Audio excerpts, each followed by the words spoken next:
Bakit nga ba maswerte ang pagkaing dumplings o paghahanda ng dumplings tuwing New Year? Tradisyonal sa mga Chinese ang kumain, maghanda at maghain ng maraming dumplings tuwing Chinese New Year dahil ito ay maswerte. At ano ang dahilan kung bakit maswerte ang paghahanda o pagkain ng maraming dumplings tuwing New Year? Sa kadahilan ng mayroon itong hugis na barko at kulay na gold at silver ingots. Ang ideya ay kung mas marami kang kinain na dumplings sa Chinese New Year ay mas lalo kang sweswertihin at mas lalapit sa iyo ang pera. Ang pagkaing dumplings ay maaari din itong steam, maaari din itong prito at maaari din itong gawing soup.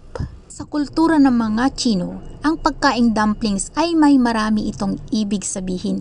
Isa na dito ang comfort, ang hope at ang prosperity. At bakit nga ba nangangahulugang masagana o maswerte ang pagkaing dumplings? Noong unang panahon daw, ang mga mayayamang pamilya ay naglalagay ng gold, silver at mga mahahalagang bato sa mga dumplings na kung sino man ang makakakuha nito ay sweswertehin. Kaya naglaon kung sino ang makakakuha ng mayroong gold, silver at mahalagang bato na dumplings, siya ay hindi mawawalan ng pera. Maswerte rin ang pagkain na dumplings dahil ito ay may hugis na parang money pouches at sinasabing sumisimbolo ito ng kasaganaan at swerte sa pagsapit ng bagong taon. At sa history, sino nga ba ang umimbento ng pagkaing dumplings? Sa mga eksperto, naniniwala silang nagmula ang dumplings mula kay Shang Xiongjing.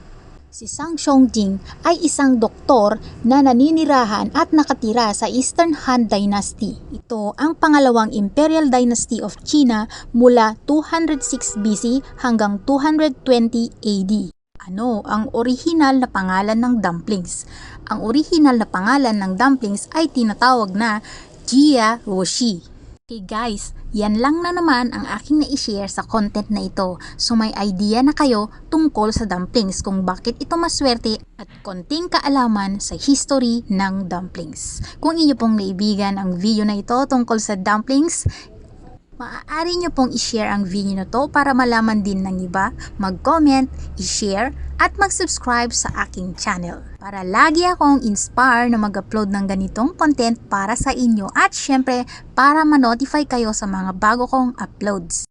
Hanggang sa muli, ako na naman po ulit si Mami Love nagsasabing Happy New Year at sana'y swertehin kayo sa pagsapit ng bagong taon. Thank you and Domestic Helper, Hong Kong.